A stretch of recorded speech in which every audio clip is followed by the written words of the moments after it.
Vous pouvez affirmer aujourd'hui que vous êtes touché par la grâce? Ah oui, je le dis tous les jours, sans regarder.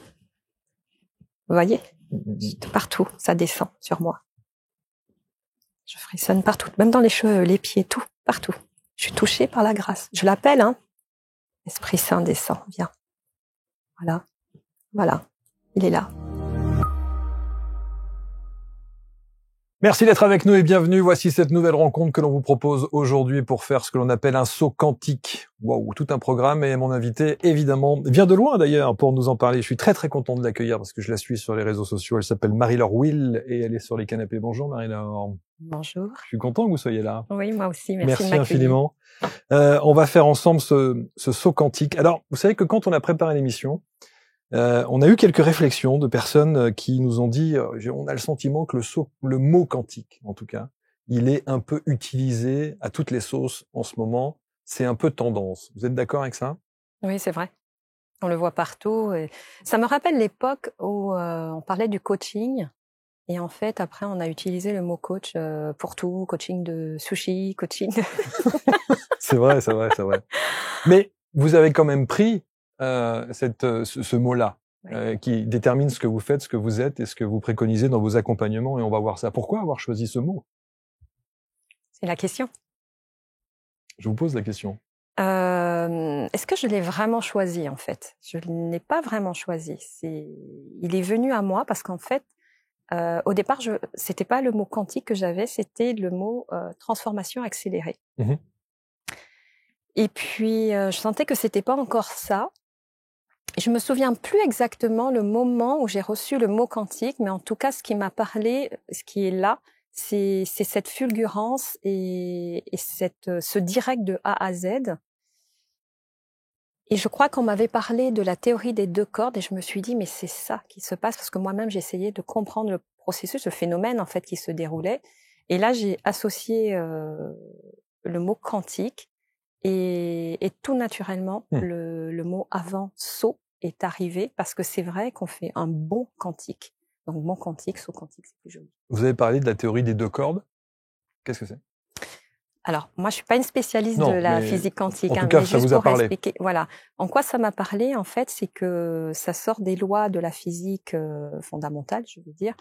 Et tout simplement, c'est qu'on peut se retrouver directement à plusieurs endroits. La théorie des 2 cordes. Et donc, en posant son attention, on peut matérialiser. Grosso modo, c'est ça. Hein.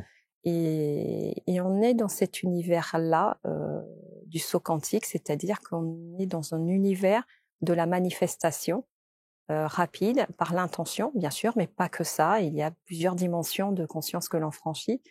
Et en fait, c'est au-delà d'une conscience, je vais dire, normale qu'on peut avoir, mais en même temps pas si normale que ça, parce qu'il y a énormément de personnes qui aujourd'hui s'éveillent, ouvrent leurs perceptions, qui sont des perceptions naturelles que l'on a, mais qu'on n'a pas développées forcément parce que la vie a fait que, voilà, on a été encombré sous pas mal de traumatismes, de blessures intérieures, tout ça, et qu'on est coupé de nous-mêmes. Mais quand on reconnecte avec ce centre à l'intérieur de nous, eh bien, il se passe quelque chose. Et ce quelque chose, c'est qu'on arrive à avoir une autre compréhension des choses, de la nature. J'en parlais ce matin avec un ami, et sentir les arbres, ressentir l'énergie. Eh bien oui, ça fait partie de notre nature profonde.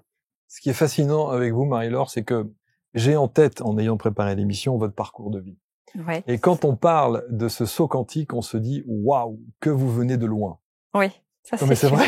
Oui, mais même moi, je me dis, c'est incroyable. C'est fou.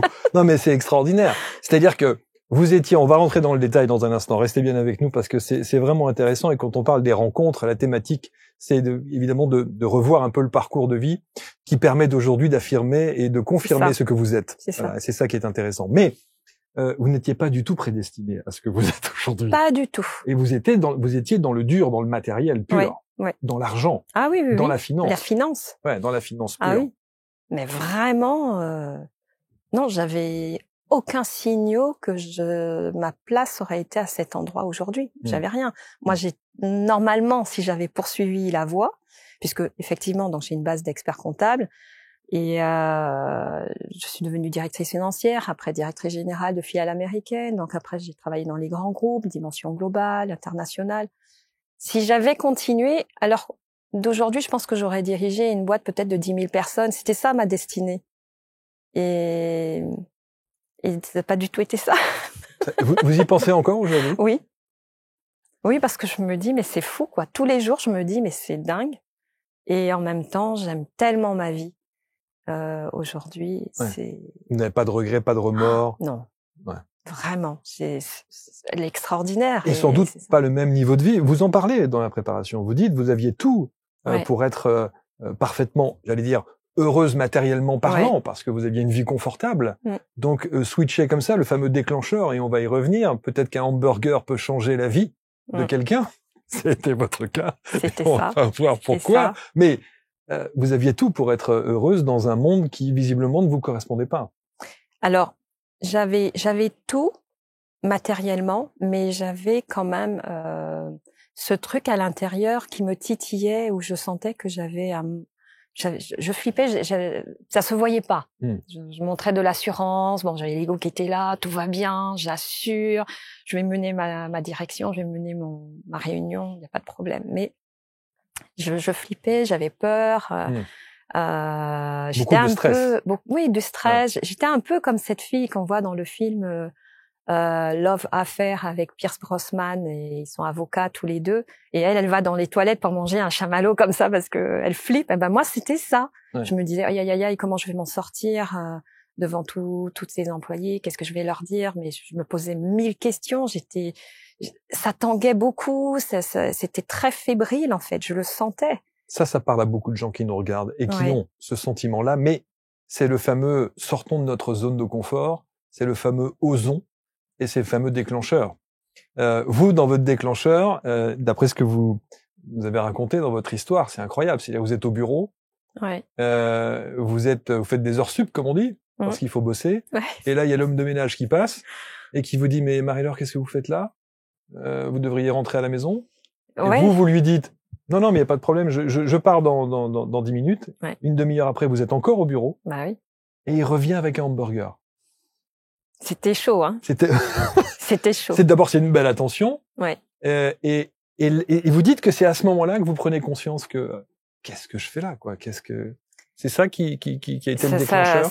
Ben oui, parce que ça m'a fait un choc, mais c'est un choc qui s'est mélangé de honte, en fait. C'était des sentiments très variés à l'intérieur, parce que je me souviens bien, j'étais sur mon ordi comme ça, lui il est arrivé par la porte, là, et puis il me dit, vous êtes là, vous travaillez beaucoup, tout ça. Je dis, oui, ben j'y vais, je vais y aller, tout ça. Et puis après, il revient avec l'hamburger.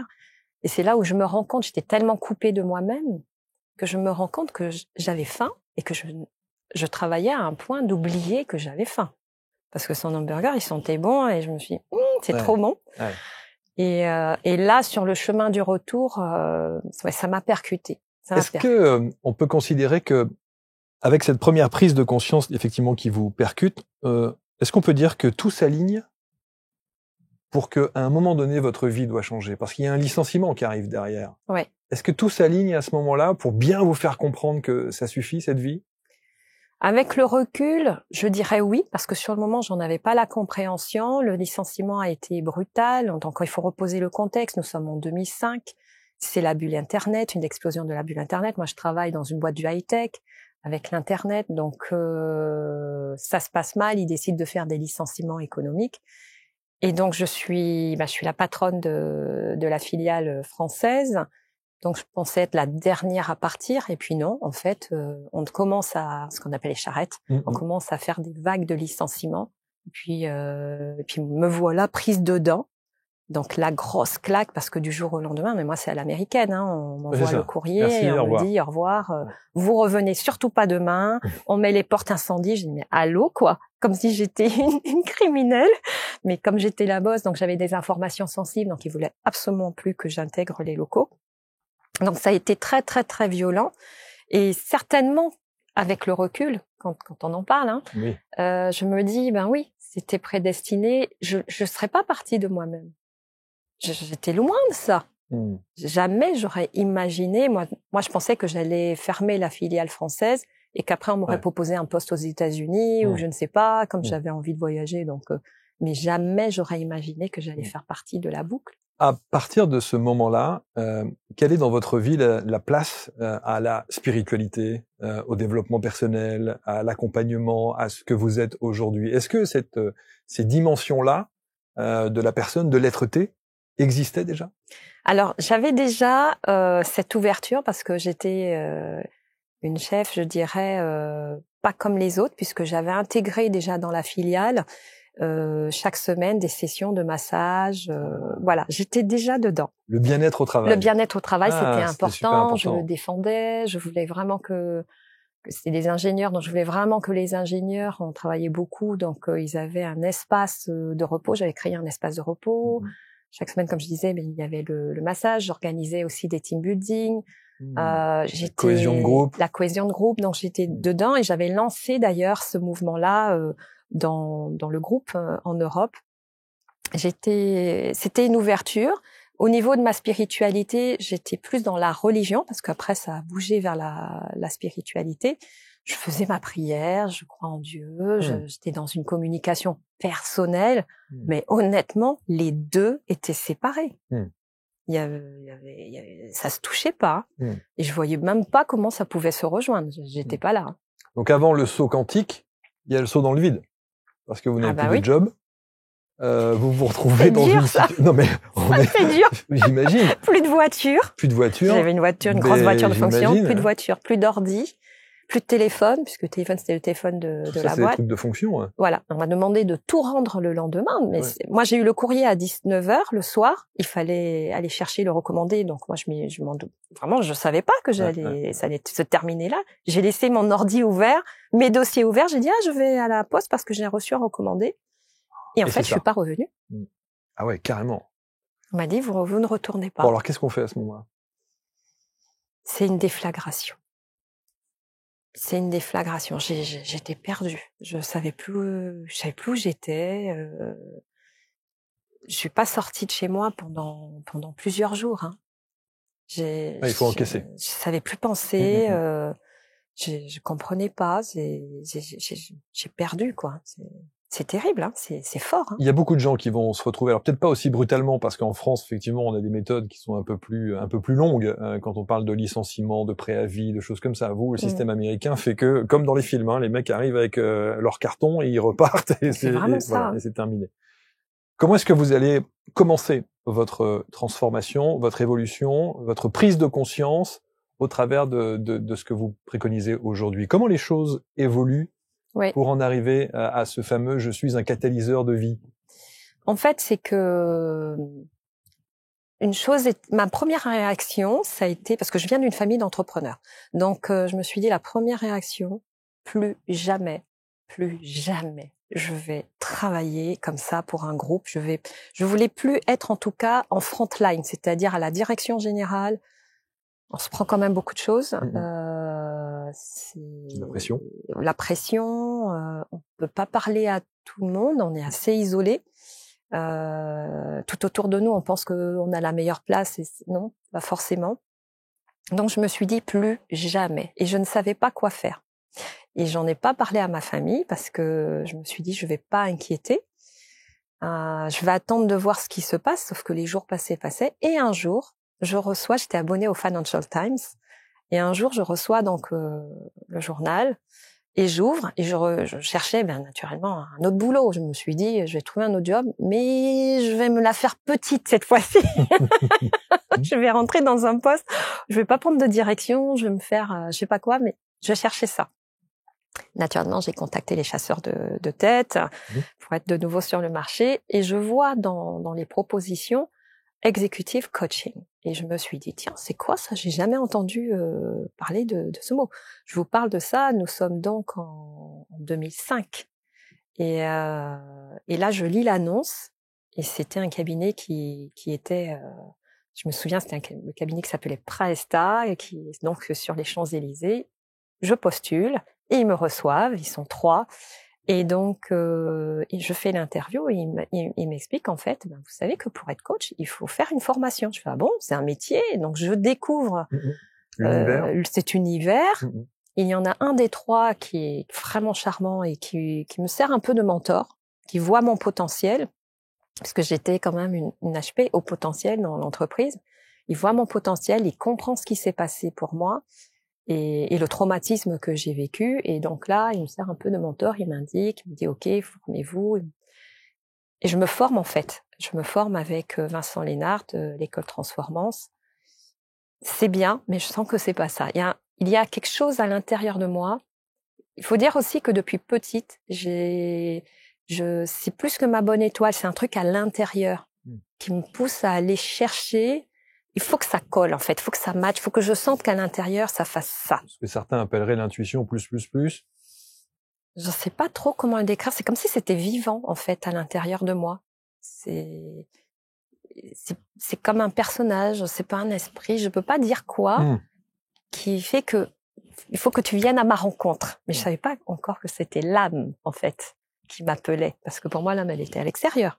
Donc, je me disais, c'est bizarre, j'ai un truc au fond de moi qui me pousse. Et je me faisais accompagner déjà en psychothérapie, justement par rapport à cet événement, tout ça. Et une fois, ma thérapeute chamane m'a dit, mais vous courez après quoi? Et là, c'est sorti tout ça, j'ai dit, après mon âme. Incroyable. Ouais. C'est comme ça. Et voilà. Donc, j'ai fait cette formation. Après cette formation, donc je me suis dirigée vers le coaching de dirigeants. J'ai monté mon premier cabinet avec 2 autres personnes en associé. C'est là que je suis partie en Belgique. On développe l'affaire dans le business des levées de fonds et des entreprises de développement durable. Donc, on est encore dans la finance. On est dans la finance. Donc, moi, je lâche pas ça parce que c'est ce que je connais après tout. Bien, même si je me suis fait former, mais c'est ce que je connais. Et là, au bout de quelques mois, je m'étale complètement avec ce cabinet, puisque la personne qu'on a accompagnée, on avait quelques clients, mais notre plus gros client, en fait, part avec un concurrent.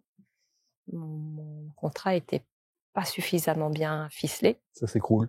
Ça s'écroule. Et là, je suis par terre. Vraiment, je sais plus, je comprends plus. J'avais l'impression d'avoir suivi les messages que je recevais, enfin que tout était cohérent. Et je ne sais plus où je suis, je sais plus quoi faire, je sais vraiment nébuleuse totale. Complet. Je me dis j'ai fait 12 ans d'études, tout ça d'études et je sais pas quoi en faire, mais je ne peux pas retourner faire exactement ce que je faisais, je veux pas faire l'expertise. Donc c'est no man's land et pendant 3 mois, je navigue comme ça, je fais rien. Ouais, une âme errante. Complètement, je fais rien. Je suis là, je vis, je vais faire des courses, je me balade, je fais rien. Je peux plus toucher à rien. Ouais.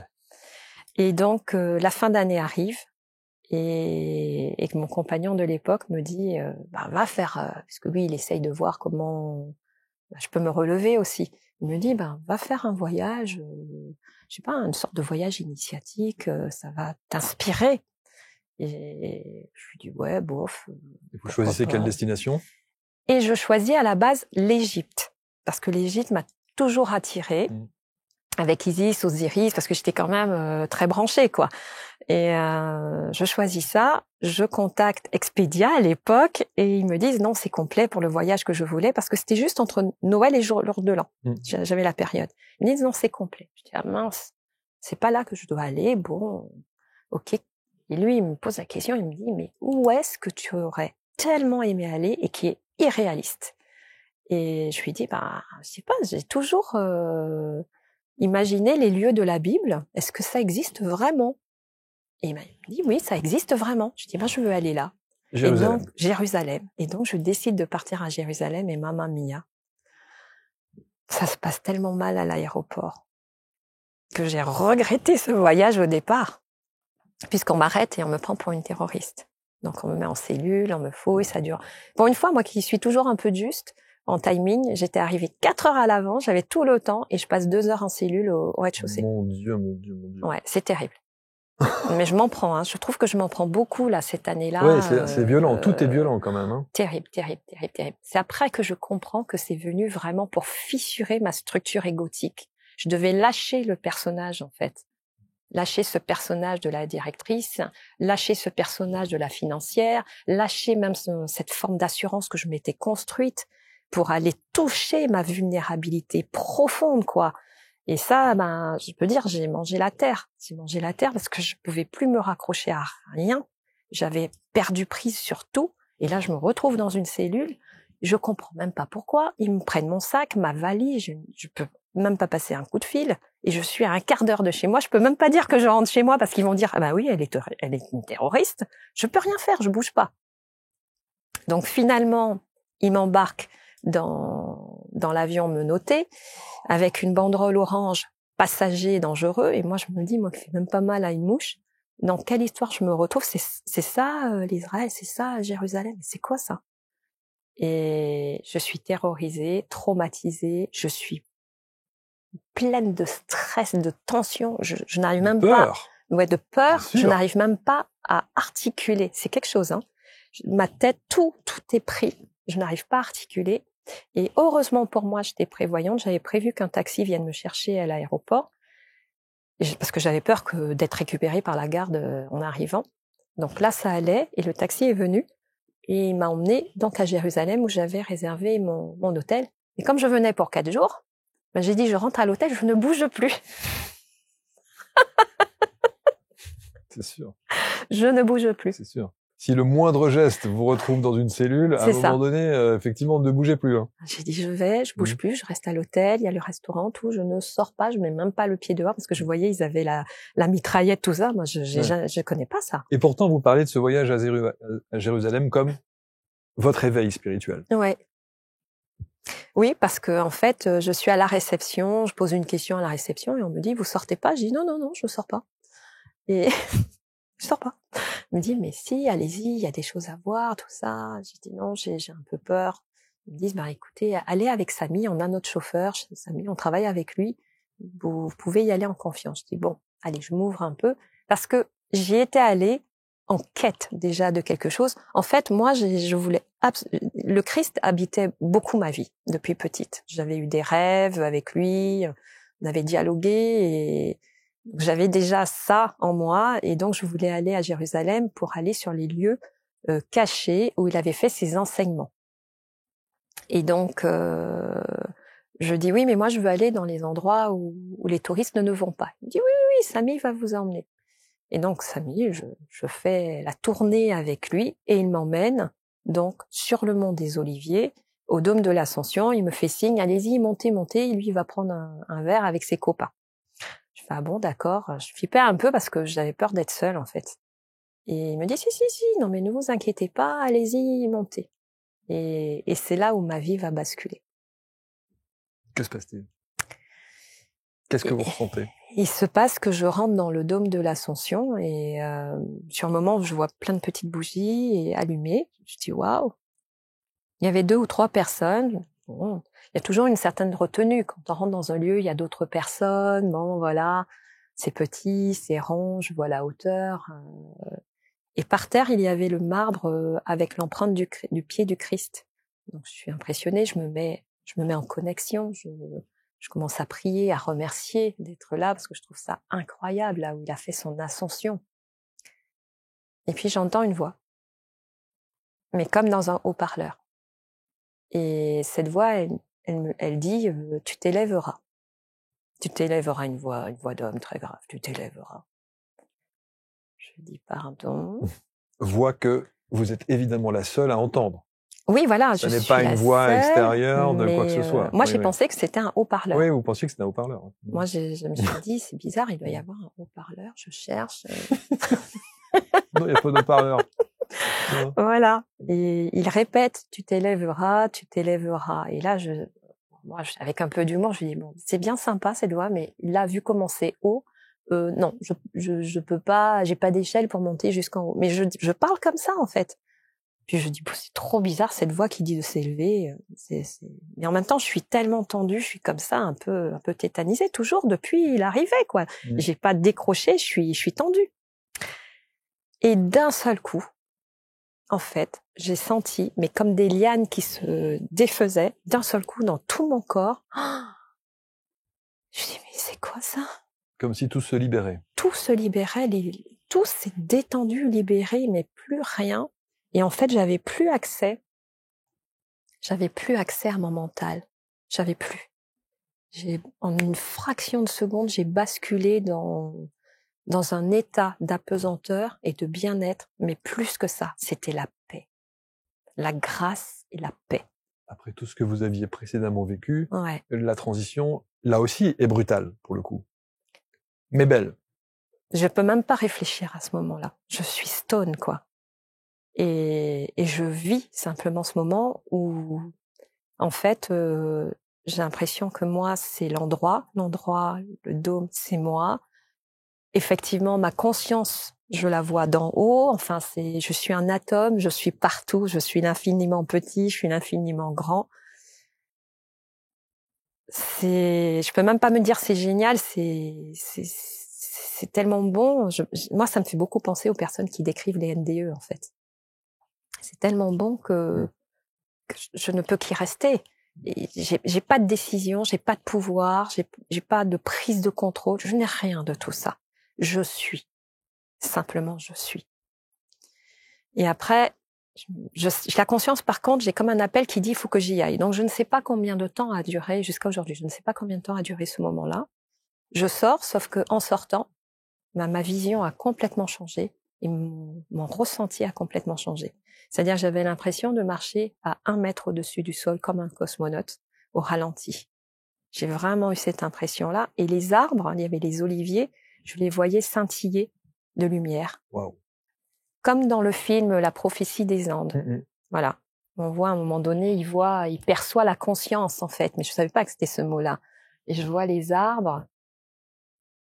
Ils sont tout lumineux et je ressens qu'on est les mêmes. C'est-à-dire que je communique avec les arbres, avec le tout, mais on est les mêmes, il n'y a aucune différence. Aucune. C'est comme si nous sommes faits de la même matière. Je pense que pour comprendre ça, qui est une notion extrêmement abstraite quand on ne la vit pas, Ouais. il faut effectivement être la prendre de plein fouet pour véritablement la comprendre. Ouais. Parce que quand on la décrit comme ça, on se dit qu'est-ce que c'est que cette histoire? Vous voyez ce que je veux dire? C'est très compliqué. Et même d'ailleurs, on sent que les gens qui ont cet éveil spirituel ont beaucoup de mal à mettre des mots sur ce ressenti ou sur, vous voyez? Oui. Donc, mais on l'imagine très très bien, effectivement. Et là, il y a une transformation pour vous, pour le coup. Il y a une prise de conscience et waouh. Mais c'est une fulgurance aussi en même temps. C'est vraiment un éveil fulgurant. Sur le moment, j'ai vu ça, j'étais émerveillée. J'ai dit, mais le monde, c'est ça. C'est le paradis. Là, j'ai compris qu'en fait, le paradis, il était sur Terre. C'est extraordinaire. Et j'ai rejoint Samy et je me sentais vraiment bizarre parce que je me sentais bien. J'arrivais plus à parler. Je lui ai dit, je rentre. Je voulais qu'une seule chose, c'était de rester dans cet état-là. Et oui. Et c'était la béatitude. En fait. Vous savez quoi? Au moment où vous dites le mot, ce mot m'arrive là, et j'ai failli le dire, mais je vous laissais terminer et vous le dites. C'est de la béatitude. Ouais, je suis rentrée dans ma chambre, je sais même pas, le temps s'est écoulé, je sais même pas combien de temps. Et je me suis dit, je vais dormir. En fait, j'avais même peur de dormir, de peur de perdre cette sensation qui était tellement bonne. Et en même temps, comme si je l'avais toujours connue. C'était les deux à la fois.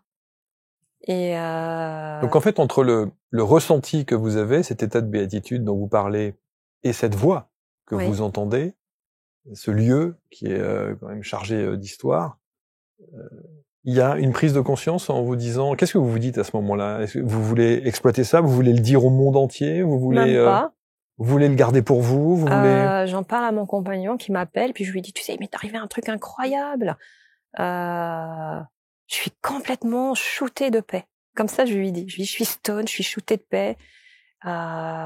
Et donc, il reste. Et comme lui, il est très sensitif, il m'a fait, il s'est passé quelque chose. Je lui ai dit, ouais, il s'est passé un truc. Et je lui raconte. Et je lui dis, j'aimerais trop me réveiller comme ça demain matin. Et je me réveille le lendemain. Et en fait, je suis pareil, dans le même état. Le jour d'après aussi. Waouh. Et le jour d'après aussi. Et jusqu'à aujourd'hui. Et aujourd'hui encore, j'allais vous le dire. Et je suis restée dans cet état. Donc, au fond de moi, il y a vraiment ce continuum de paix.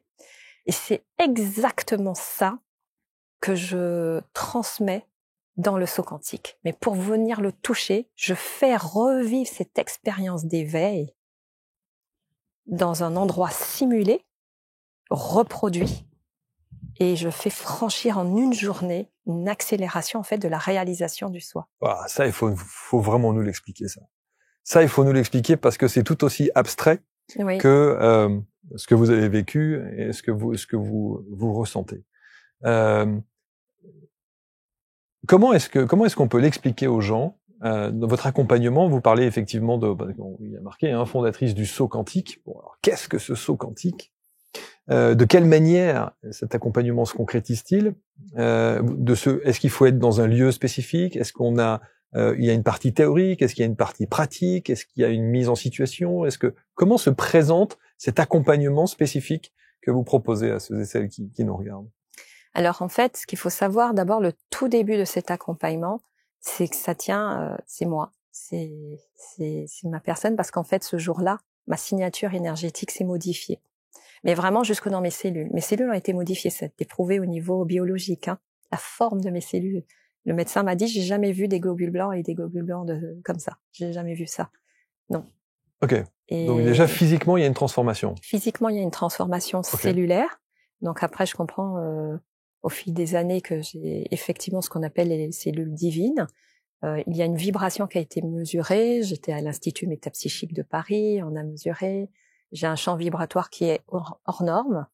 Et donc, on avait fait justement l'étude pour relier le fait que le champ vibratoire soit très important, déclenche cette transformation-là. Parce qu'en fait, très rapidement derrière, ce qui s'est passé, c'est que les personnes qui m'approchaient, elles ont commencé à vivre des transformations fortes. Et là, moi, j'avais pas fini mon parcours parce que j'ai flippé, c'est toujours pareil. Je me suis dit, mais c'est quoi? C'est pas moi qui peux faire ça sur les gens. Comment je peux avoir une telle influence? Mais c'est dingue ça. Mais moi, je veux pas ça. Je voulais pas en fait. Donc je l'ai refusé. Ça a été une lutte. Vous n'avez pas pris ça comme un cadeau? Non, au début non. Au début non. Je me suis dit c'était encore pire pour moi parce que dans mon cerveau il fallait que je fasse de la finance. J'étais douée pour ça. Vous n'êtes pas sorti encore du carcan dans lequel vous étiez enfermé quoi au départ. Bien sûr. C'était impensable. Je vais le dire cash. Moi, dans ma tête je me suis dit c'est pas comme j'avais une lecture de tout. C'est-à-dire avec la tasse, je communiquais, elle me parlait, une lecture de tout, le mur, la lampe, je peux communiquer, tout est ouvert. Donc on m'a dit oui, tu as qu'à recevoir pour parler des gens, puisque je les rencontrais, je voyais leur histoire, je perçois leur structure, je perçois les désalignements en fait, et comment c'est désaligné, et je perçois exactement comment il faut faire pour réaligner. Je suis tellement précise et méticuleuse et chirurgienne, et ça, c'est ma nature déjà depuis gamine, je suis comme ça. À quel moment vous acceptez cet état de grâce que vous avez reçu? Je l'accepte, je pense 9 mois plus tard. Il a fallu quand même ce temps de gestation. Il faut digérer ça. Ouais. 9 mois plus tard, où je me dis, ok, je vais lancer le truc, je vais proposer des consultations avec moi. Mais au départ, je me suis dit, c'était toujours un accessoire. J'avais toujours en tête de retourner en entreprise. Ça n'a pas lâché. Pour moi, c'était impossible. C'est d'ailleurs étonnant que vous n'ayez jamais, vous qui avez l'âme entrepreneuriale, que vous n'ayez jamais eu envie d'avoir votre propre entreprise. Vous vouliez toujours intégrer une autre entreprise. Oui, parce que pour moi, c'était de me réaliser dans une entreprise à un très haut niveau, comme j'étais à la corporate. Et il y avait cette dimension universelle. Donc l'universalité m'a toujours habité depuis petite parce que je voulais toujours aider les gens. Moi, c'était ça. Je voulais les aider, je voulais leur donner, je voulais pouvoir les accompagner dans leur évolution. J'avais toujours ça en moi. Donc pour moi, j'aurais eu plus d'impact en étant dans une grosse entreprise plutôt que d'être toute seule. C'est comme ça que je pensais. Et puis la petite entreprise, je la connaissais pas trop. C'était un peu éloigné, même si mes parents avaient eu un commerce, tout ça. Mon expérience a été davantage dans les grands groupes. Ça veut dire que lorsque cette étape des 9 mois de gestation, de digestion, dirons-nous, s'interrompt, ça veut dire que vous acceptez d'être quoi? Thérapeute, coach? Même pas, moi au départ. L'accompagnement, il faut bien lui déterminer un nom. Non, mais au départ, c'est juste que je vais voir si cette histoire de séance, ça fonctionne. Ouais. Et j'ai dit, allez, je vais faire savoir par des amis, je donne des séances, tout ça, je rencontre une personne, 2 personnes, je rencontre une kiné, et elle me dit, mais c'est génial, elle aussi, elle a des messages, elle va m'envoyer du monde. Et là, je décide d'ouvrir les séances. En une semaine, plein. Mais je me dis, mais c'est dingue, tous ces gens qui viennent. Et alors, ces séances, quel est le process? Qu'est-ce que vous proposez? Au départ, ils venaient devant moi et je faisais rien, quoi. Je m'étais pris. Allez, lève-toi et marche. Ben oui, je disais de venir, comme je savais qu'il y avait une influence, je voulais aussi vous confronter, je voulais voir est-ce que c'était vrai de vrai, quoi. Moi, il faut savoir, je suis une cartésienne Mais aussi. oui, non, mais bien sûr. Donc, je dis, je vais voir, je leur dis de rentrer, j'avais mis la table, et puis je suis là, j'attendais. Et, et donc, je lisais le karma. Au départ, ça s'est beaucoup développé comme ça. Sans support, sans rien, juste rien. votre ressenti. Oui, je le regarde et puis j'ai des images qui viennent. Je dis, ah ben voilà, je vous vois comme ça, comme ça, comme ça, comme ça. C'est pas ça. Ils me disaient absolument rien. Et après, je leur dis, votre personnalité, elle est comme ça, comme ça, comme ça. Ils me disent, mais c'est dingue, mais c'est ça. Et je dis, bah oui, et voilà. C'est pendant une séance que les mouvements des mains sont venus. Je suis guidée, je vois mes bras qui se soulèvent tout seuls. C'est vraiment des gestes automatiques. Et je fais. Et je vois la personne qui commence à basculer dans tous les sens comme ça. Comme et dans un état de transe. Oh, bah même pas, elle est consciente, mais elle bouge. Et puis je me dis, tiens, on dirait qu'il y a un as cosmique comme ça, là. Qu'est-ce que c'est que ça? Bon, heureusement, j'avais pas mal de bouteilles de travail sur moi, parce que j'étais accompagnée toujours, tout du long, par ma thérapeute chamane, que je salue, Marie-Dominique Linder, qui est chamane. Et donc, j'avais pas peur de la réaction, mais par contre, je savais qu'on pouvait avoir des mouvements automatiques comme ça, parce que quand je faisais ce travail de chamanisme, j'étais déjà dedans, je voyais des réactions, mais là, je me dis, je suis juste là et la personne, elle bouge comme un pendule. Je me dis, waouh, c'est quoi? Il faut que je comprenne. Et pendant des années, c'est pour ça que j'ai beaucoup travaillé en séance, en vase clos, avec moi-même. Et c'est là que j'ai compris le processus de déconstruction rapide. J'ai été en Inde, j'ai été appelée en Inde, Amma m'a appelée, on a commencé à communiquer, j'ai beaucoup été enseignée par Amma, beaucoup, voilà, très importante pour moi. Donc j'ai le Christ et Amma, et elle m'enseigne d'esprit à esprit, des nuits et des jours comme ça, je la vois dans mes rêves, elle est là, elle me parle, elle m'enseigne, sauf que j'ai pas les paroles, j'entends, elle parle, mais j'ai pas le son, j'ai pas de son. Et après, je comprends que le message, c'est que je ne dois pas aller apprendre avec les autres. Je dois être enseignée, que la connaissance, et c'est là où, pour moi, on est dans une ère, c'est pas que pour moi, on est dans une ère, mais complètement révolutionnaire. Il y a des circuits beaucoup plus courts, c'est ce que j'appelle les circuits courts. On peut apprendre directement, c'est-à-dire que ça passe directement dans mon corps, la connaissance. Je n'ai pas le son. La connaissance passe directement dans mon corps, et pendant les séances, je m'entends parler, je m'entends faire. La connaissance, elle est en moi, et c'est comme ça que je reconnecte avec une connaissance, je peux dire millénaire. C'est-à-dire qu'on vous livre l'information, oui, et vous la délivrez. Oui. En fait, vous traduisez ce que vous ressentez. Vous retranscrivez ce que elle vous sort ressentez. De ma bouche, elle parle. Je vois et donc les images. vous entendez parler. Et je m'entends parler. Waouh, ça doit être stupéfiant comme. Ouais, je m'entends parler, je m'en vois faire des gestes, et il y a ça, et tout est autour de moi qui me parle, tous les éléments. C'est pour ça que c'est très précieux. On dit les murs ont des oreilles, mais c'est vivant. Tous les sièges là, les coussins, ils nous aident là. On est en train de parler, ils nous assistent, mais ils m'inspirent. Tout est là dans le tout. C'est vivant, c'est du vrai de vrai. Je peux témoigner. C'est vertigineux comme quand on vous écoute comme ça, ça paraît tellement fou quand même. Vous voyez ce que je veux dire? C'est d'abord votre évolution, votre transformation qui passe par toutes ces étapes de souffrance, de doute, de peur, d'angoisse, etc. Et puis d'un seul coup, touché par le Graal, là, waouh, c'est vertigineux. Vertigineux. Moi, je l'appelle Dieu. C'est un état. C'est là que j'ai compris, Dieu n'est pas un personnage ou quoi que ce soit. C'est un état. Après, j'ai mis un autre mot, c'est le quantum. C'est ça, le quantum, ce dont on parle, ce que les neurosciences décrivent, que Joe Dispenza a décrit, Greg Braden.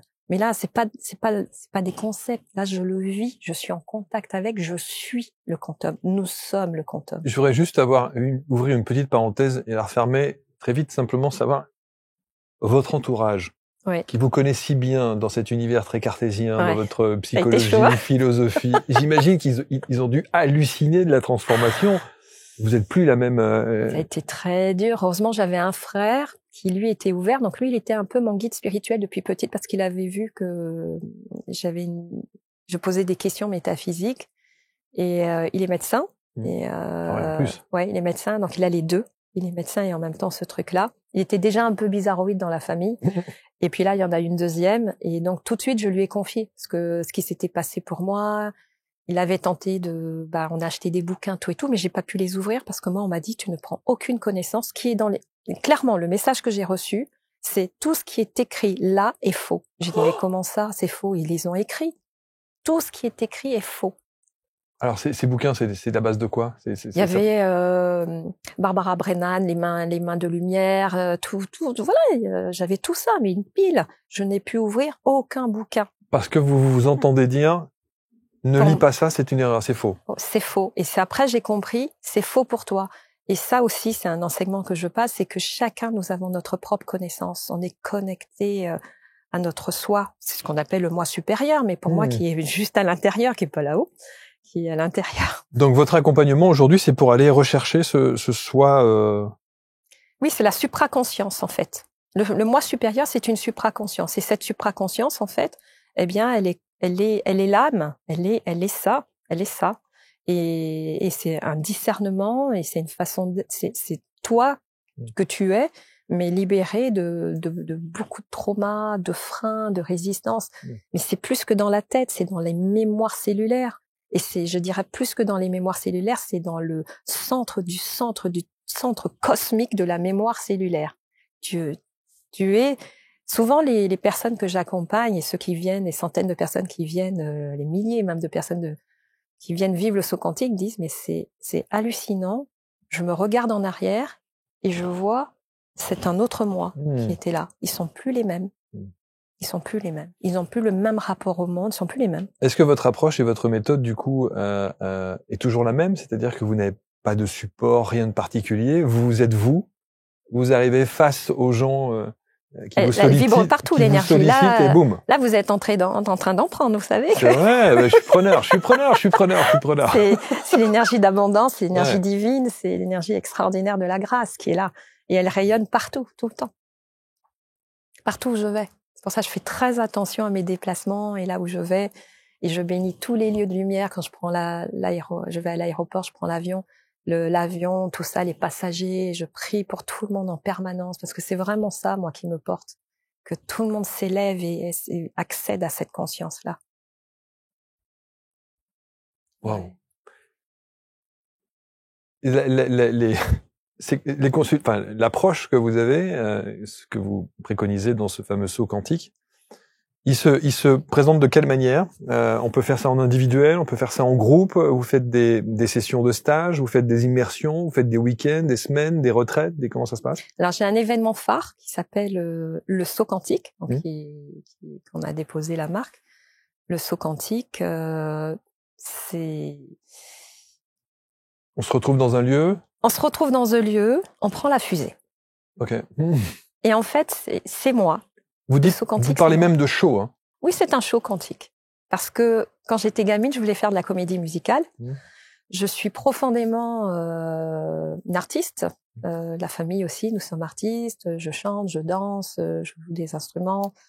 J'ai toujours eu ça, mais bon, c'était mieux de faire des études sérieuses. Donc, ça rassure. Voilà, donc je me suis dirigée vers ça.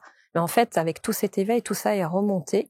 Et vraiment, les messages que j'entendais, c'est amuse-toi et fais ce que tu es. Et moi, quand on vient au saut quantique, on rentre dans mon univers. Et c'est mon univers, c'est la fusée. J'adore les fusées, j'adore l'espace. Moi, je me sens bien dans ce monde-là. Hein. Il est où, cet espace? Parce qu'il faut s'y rendre. C'est à Barcelone. Ah, c'est à Barcelone. Oui. D'accord. C'est à Barcelone. Alors, pourquoi Barcelone? On me pose souvent la question. Ben, c'est comme une base spatiale, c'est-à-dire il faut les conditions parfaites pour faire décoller une fusée. Parce que quand vous avez plusieurs centaines de personnes qui sont là, il faut les faire tous décoller. Donc on est proche de l'océan. Il y a en fait des lignes telluriques et cosmiques qui passent dans tous les sens. Mais ça, on me donne les informations. Et du coup, la base de décollage est posée là, donc à Sitges qui est à 20 minutes en fait de Barcelone. Et toutes les conditions sont réunies et en même temps c'est un vrai voyage puisqu'on arrive, on rentre dans l'enceinte et on rentre dans la fusée. Je fais vivre un décollage en direct de la fusée. C'est scénarisé, j'ai pris une metteur en scène. Voilà, tout. C'est vraiment un spectacle, quoi.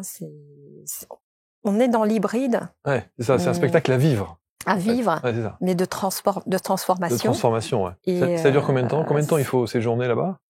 Combien de temps dure le voyage? Ça dure une journée. Ça dure une journée. Oui. Ok, d'accord. Et on n'est plus les mêmes. Waouh. Ouais. Donc c'est super rapide. Ouais. Bon, pour moi, ça peut être plus rapide, hein, mais donc c'est une journée en immersion et on transforme sa vie. Oui. La promesse produit, si je puis dire, Ouais. vous, la femme de marketing, d'accompagnement, de machin, de finance, elle est forte. Bah, pour moi, c'est la vérité, en fait, parce que ça, comme je dis, ça peut être plus court, mais pour pas heurter, il a fallu que je fasse un gros travail pour, avec les consciences, parce que les gens comprennent pas. Ils sont dans une croyance qu'il faut beaucoup de temps pour se transformer. Ça, c'est notre première objection. Ils sont dans cette croyance et on explique que ben non, qu'il y a d'autres accès, en fait. Et je passe pas par le mental. Je passe vraiment directement par les circuits internes, ce qui s'est passé avec moi. C'est pour ça que je dis que c'est une reproduction. Et donc, on est sur 6 étapes de la fusée avec 6 stations et 6 mises en orbite à chaque fois. On vit vraiment ça. C'est vraiment la fusée. Et donc, les gens qui viennent vous voir pratiquent quelque chose ou ils reçoivent simplement? Ah bah, ils sont là, ils reçoivent, mais ils vivent le scénario. Ouais, c'est ça. Et moi, je travaille en énergétique quand j'arrive. Donc, je fais un soin énergétique collectif où déjà on va dégager massivement le karma négatif. Pour moi, c'est simple puisque j'ai accès à ça. Donc il suffit que je passe la main et que je les retire en fait. Et donc il y a déjà un gros nettoyage massif en arrivant parce que quand j'arrive avec. Il faut savoir que j'arrive pas comme ça. Il y a une grosse préparation. Moi, je suis comme une athlète de haut niveau, mais au niveau énergétique. Donc je suis entourée par des thérapeutes. On travaille sur mon corps pour que mon corps puisse être capable de tenir, en fait, de canaliser cette puissance cosmique, en fait, à l'intérieur de moi. Mon corps, il est de chair, il est humain, il faut en prendre soin. Et 15 jours avant, eh bien, un saut quantique, une journée de saut quantique, mon corps commence à être en expansion, ma conscience en expansion, et mon mental commence à diminuer. Je commence à patiner. C'est-à-dire, je suis quelqu'un qui réfléchit très vite, mais là, les mots, ils vont ralentir comme une cosmonaute, tac, tac, tac, parce que ma vibration, mon énergie va s'ouvrir d'une telle ampleur, oui, c'est une grande antenne en fait, va s'ouvrir. Et je contiens jusqu'au jour J. La veille, je reçois des personnes en VIP déjà. Je les scanne tout de suite et je vois comment se passe leur vie. Je leur dis, voilà, il faut redresser ça en 10 minutes, quoi. Donc, voilà, c'est très rapidement, je leur dis. Donc là, je suis à mon paroxysme énergétique et le lendemain matin, quand j'arrive, et là, je libère tout et tout le monde s'en prend. Et ils le sentent, ils le disent, ils disent, mais ça parcourt de partout. Et là, je fais un gros nettoyage, une grosse purification pour tout le monde. Et après, je commence à travailler vraiment en rentrant incisivement. En s'approchant, je fais pas mal, bien sûr, c'est tout l'art de rentrer, puisqu'on passe à la première station, qui est la station des déblocages émotionnels. Donc l'esprit, puisque je suis guidée par l'Esprit Saint, l'esprit va me guider par quelques personnes, 4-5 personnes qu'on fait amener sur scène, et que directement par un échange verbal et par ma vibration, je vais aller débloquer immédiatement. Voilà, et restructurer. Donc il faut faire chuter très rapidement le blocage le plus profond, puisque je remonte à l'origine, parce que c'est vraiment, la table, elle tient sur des pieds. Les pieds, ils tiennent sur quoi? Sur un sol. Le sol, il est sur quoi? Donc on va descendre très rapidement pour aller toucher à la racine première, débloquer, et après, rééquilibrer, remettre dans l'axe. Voilà. Et la personne, elle le vit en direct. Ça dure à peu près une demi-heure ensemble, pour chacun. Donc la matinée, c'est ça. Et alterner, bien sûr, de tout cet univers cosmique dans lequel on est, des lumières, des lasers. Ça, je dis, c'est à vivre. Waouh. C'est très étrange parce que pendant que vous étiez en train de décrire ça, oui. Moi, je ressentais certaines émotions. Et c'était des émotions, comment décrire ça? C'est bizarre parce que tous les gens qu'on reçoit ici, évidemment, ça nous parle pas, on est proche, on est loin, bon, c'est abstrait, c'est concret, etc. Peu importe. Mais la manière dont on échange là, parfois dans la manière dont vous exprimez les choses et vous racontez les choses,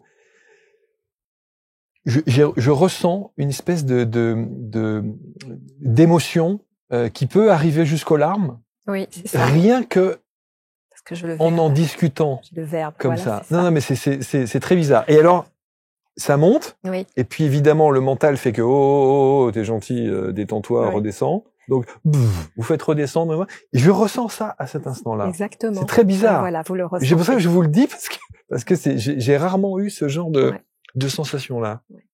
Et je me dis non mais parce que ça paraît fou quand même. C'est ouf, hein. Non mais ça même paraît moi, dingue. Je dis c'est un truc de ouf. Ça paraît dingue, c'est-à-dire que les gens qui ne connaissent pas ABC Talk, qui tombent sur ces extraits-là, se disent qu'est-ce que c'est que ces gens complètement barrés. Oui, c'est ça.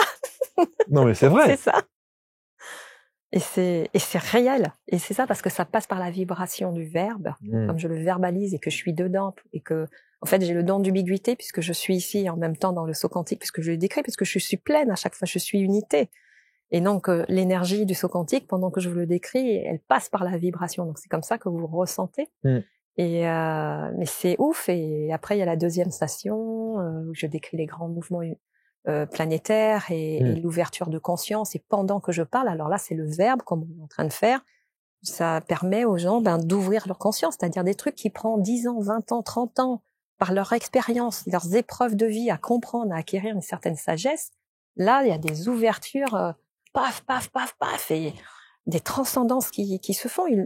Souvent, ils s'endorment, ils sont comme ça, mais c'est parce que ça agit, ça travaille. Et c'est la réalisation, en fait, avec un grand R qui est là. Barcelone, c'est tous les camps, ça?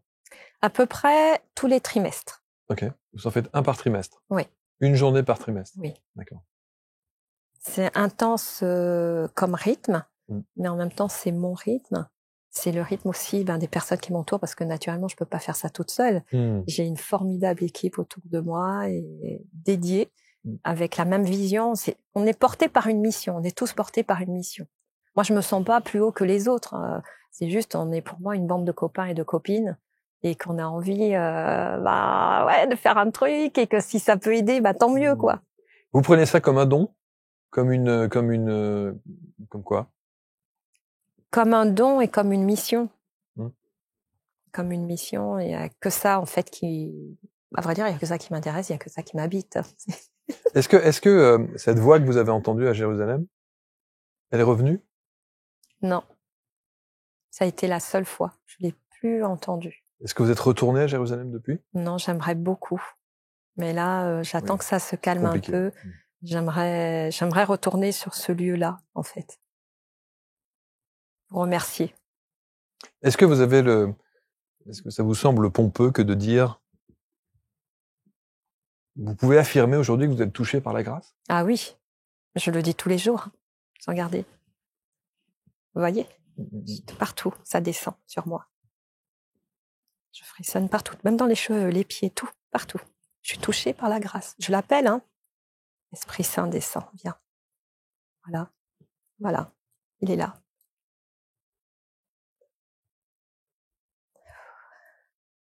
Et c'est lui qui agit, c'est pas moi. Je fais ce que mon corps a l'élan de faire. Je suis guidée, mais c'est pas moi. C'est important, ça, de comprendre. Ça, je m'accorde. C'est pas moi qui fais. Je peux pas m'accorder les résultats. Je trouve ça comme vous, de regarder les témoignages. Je trouve ça ouf, quoi. Mais c'est pas moi qui fais. Je le sais. C'est la grâce qui fait. Et elle est là. Et si je devais passer un message, elle ne veut qu'une seule chose, c'est nous donner. Mais le truc, c'est qu'il faut être réceptif.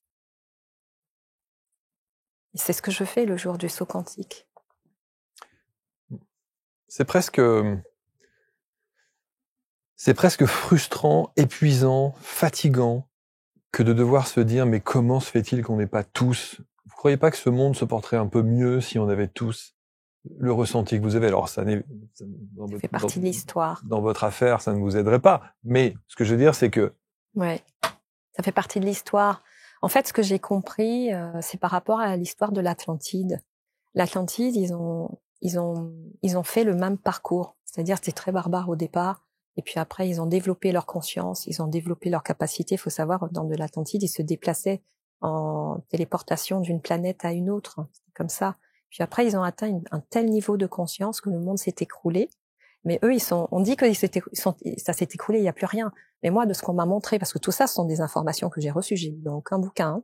Donc, ils sont passés à un niveau supérieur. Donc, on évolue tout le temps. Nous sommes dans la loi de l'évolution permanente.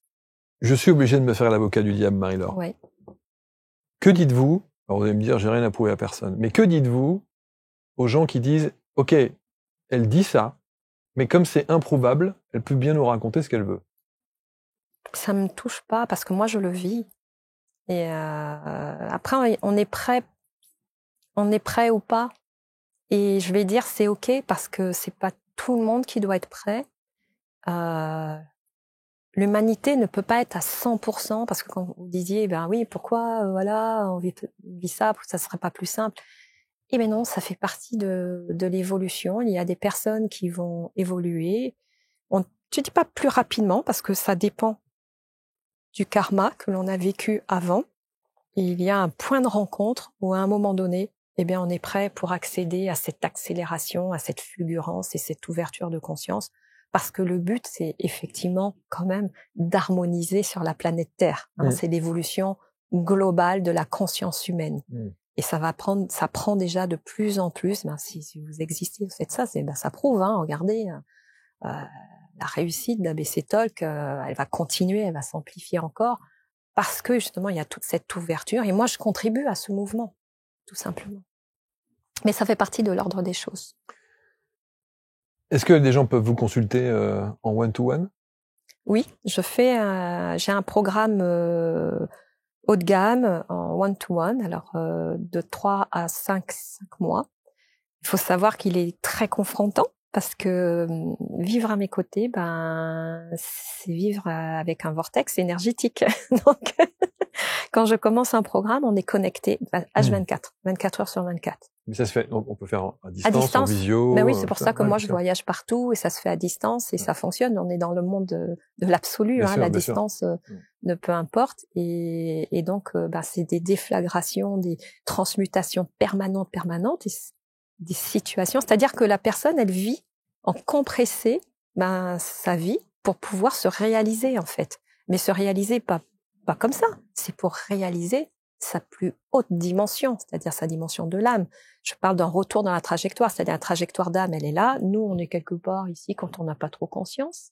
Quand on a un petit peu plus conscience, on est là. Et puis là, quand on commence à avoir un chemin spirituel, sérieux, voilà, on est là. Moi, ce que je fais faire, c'est vraiment la rencontre des deux et la fusion, ce que j'appelle la fusion atmique, la fusion avec l'âme. C'est-à-dire quand on fait cette fusion-là de la plus haute réalisation de qui on est, l'état suprême, je ne suis plus Marie-Laure. Je suis mon âme. Et mon âme, elle a tous les noms. Elle est le tout. Là, on quitte l'identité. Je ne suis plus attachée. Là, je viens de faire un investissement immobilier. Je me demandais même pourquoi, parce qu'on m'a guidée pour le faire. Je ne suis pas attachée à l'immobilier. Mais maintenant, j'ai mis du sens. J'ai compris. Bah oui, parce qu'il fallait qu'il y ait du sens. Moi, acheter pour acheter, ça ne me parle pas. Ça me parle plus. Donc, du coup, on m'a expliqué, ben oui, tu achètes pour louer. Et après, ça va faire des services, des gens qui vont venir travailler, comme c'est sur l'île Maurice, eh bien, ça va permettre aux gens qui n'ont pas beaucoup les moyens de faire, de travailler le clinique, le pressing, machin, tout ça. Et ça, j'adore. Ça a du sens pour moi. Et je peux en acheter plein d'immeubles comme ça pour faire travailler. Ça a du sens. Voilà. Et j'ai créé aussi une fondation. J'ai créé une fondation où on donne matériellement, financièrement, mais spirituellement aussi. Avec la page des 500 Sœurs Lumière, on envoie beaucoup de lumière, les personnes qui ont vécu des décès, des maladies, des opérations chirurgicales, des examens. On se réunit et on prie, on envoie beaucoup de lumière. Et voilà, donc on continue à contribuer. Je porte un mala comme celui-ci. Je porte un mala le jour du saut quantique. Donc vous voyez, le mala, c'est un objet sacré. Hein. Donc surtout celui-là, il n'est pas acheté en industriel. J'ai été moi-même en Inde, donc les petits villages où ces gens qui n'ont pas beaucoup les moyens vont travailler la pierre, ça, mais en priant dessus les mantras. Donc chaque boule a reçu la vibration du sacré. Et quand je la porte le jour du saut quantique, je le porte il est chargé mais à un niveau qu'on ne peut imaginer. Vous imaginez toutes les vies qui changent. Il est chargé et je le remets à la fondation. Et donc, on fait les enchères et les revenus des enchères nous servent à contribuer via la fondation.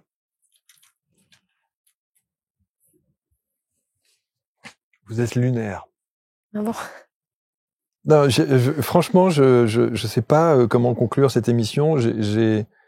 J'en ai tellement présenté, j'ai tellement reçu de gens ici. Certains me touchent plus que d'autres. Certains ont une approche plus intrigante que d'autres.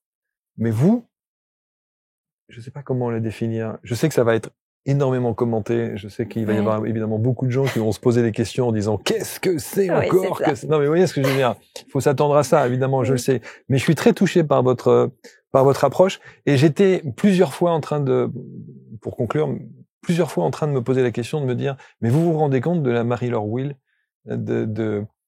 de cette grande entreprise devant son clavier là, avec ses tableaux Excel là, vous vous rendez compte? Ben alors vous pour le coup le saut quantique vous l'avez fait quoi, c'est Je l'ai fait, je suis redevenue la Marie-Laure en entreprise parce que j'ai développé une entreprise. Bien sûr. Non, ce que je veux dire c'est que vous devez avoir une vision de l'entreprise tellement différente de ce que vous faisiez avant. Oui, vraiment et ça j'aimerais beaucoup l'enseigner, je commence à réfléchir à un mastermind pour les entrepreneurs. Parce qu'il y a vraiment un autre paradigme, une autre façon de faire. Parce que moi-même, j'ai fait un MBA aux États-Unis de direction générale et je sais comment on enseigne. Et moi, la façon dont je dirige l'entreprise, il y a la dimension vibratoire énergétique qui est importante, qui aujourd'hui n'est pas enseignée en fait. Et j'ai les deux, j'ai la théorie, le marketing, tout, et l'expérience. Aujourd'hui, j'ai plus de 30 ans maintenant dans l'entreprise. Et puis toute cette dimension vibratoire, comment vraiment, je vais dire un produit que l'on a, une offre. Comment je vais syntoniser. C'est pas juste une offre que je vais faire comme ça. Comment je vais syntoniser avec ce produit. Comment il va émaner de moi. Je vais syntoniser. Comment je vais le présenter. Comment il va être moi. Et aussi, tout ce qui est tunnel de vente. C'est qu'est-ce qui va faire qu'un tunnel de vente il peut marcher. Alors oui, il peut marcher parce qu'on a toute la technique, mais parce que il y aura mon énergie dedans. Et qui sera mien. C'est une ramification de moi. Et ce que je propose, c'est ça, c'est mon énergie. Après, on aime ou on n'aime pas, c'est ok, quoi. Je veux dire, moi, j'aime pas non plus l'énergie de tout le monde, hein. Et j'aime pas tout le monde non plus, hein. Bien sûr. Et comme dirait l'autre, il faut de tout. Il faut de tout. Pour faire un monde. Voilà.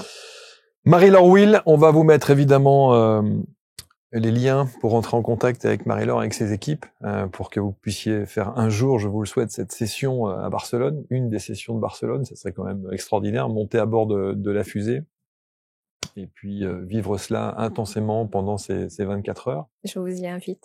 Hop, ne me dites pas ça. Il est fort probable, et en plus j'étais à Barcelone cet été, et il y a une énergie particulière à Barcelone, hein. C'est vraiment une ville très très agréable, je trouve. Ouais. Vraiment. Donc voilà, j'ai très envie de connaître votre ressenti sur ce que l'on vient de partager avec Marie-Laure. N'hésitez pas à commenter avec bienveillance comme toujours. Et puis on aura l'occasion de suivre votre actualité, Marie-Laure, voir un petit peu ce que vous préconisez, de quelle manière vous pouvez nous accompagner pour changer de vie. C'est ça hein, l'idée, hein, d'évoluer. Oui, évoluer, voire changer de vie. Et radicalement, vivre sa vraie vie. Vivre sa vraie vie, c'est d'ailleurs votre accroche. Oui. Vivre sa vraie vie, comme on dit. Et c'est vrai que beaucoup la cherchent, cette vraie vie. Et vous avez peut-être la réponse.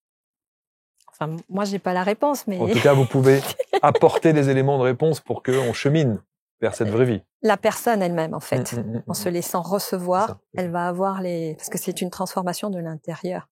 Et elle va vivre sa vie parce qu'elle est câblée. Elle retrouve en fait, elle retrouve le câblage avec la personne d'origine et avec sa vie. Elle retrouve ce câblage-là qu'aujourd'hui on perd. Vous auriez dû appeler ça 24 heures pour changer de vie. Voilà. Merci Marie-Laure. Je retiens le titre. Merci beaucoup. Merci beaucoup. Merci infiniment, c'était passionnant. Merci à tous. Commentez, partagez. Et on se retrouve très vite pour une prochaine rencontre. Salut.